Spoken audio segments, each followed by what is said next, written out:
सदस्य कैलास पाटील. अध्यक्ष महोदय, धन्यवाद. अध्यक्ष महोदय, मी औचित्याच्या मुद्द्यावर सरकारचं लक्ष वेधू इच्छितो. दरवर्षी हजारो तरुण अग्निवीरच्या माध्यमातून आपले संरक्षण दलात सेवा देत असतात. अध्यक्ष महोदय, या वर्षीची पहिली बॅच अग्निवीरची नोव्हेंबर 26 मध्ये सेवामुक्त होते. आपल्या महाराष्ट्रातील जवळपास 2839 अग्निवीरांचा त्यात समावेश आहे आणि त्यापैकी फक्त 25% जवानांना उत्कृष्ट कामगिरीच्या आधारे परत त्या ठिकाणी सैन्य दलात घेतलं जाणार आहे. परंतु अध्यक्ष महोदय, उर्वरित 75% तरुण म्हणजे जवळपास 2129 तरुणांना सेवेतून मुक्त केलं जाणार आहे. यांचं पुनर्वसन करण्याची जबाबदारी ही राज्य सरकारची आहे.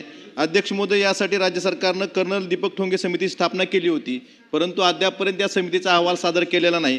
अध्यक्ष महोदय, बाकीच्या राज्यांनी उत्तर प्रदेश, मध्य प्रदेश, गुजरात, बिहार, हरियाणा इतर राज्यांनी अग्निवीरांसाठी 20% समांतर आरक्षण लागू केलेलं आहे. आपल्या राज्यानंही या सेवामुक्त होणाऱ्या अग्निवीरांसाठी समांतर आरक्षण लागू करावं आणि इतर ज्या त्यांच्या योजना आहेत त्यांना पुनर्वसन करण्यासाठी जेवढ्या चांगल्या योजना देता येतील यासाठी सरकारनं काम करावं एवढीच. धन्यवाद. सन्माननीय सदस्य.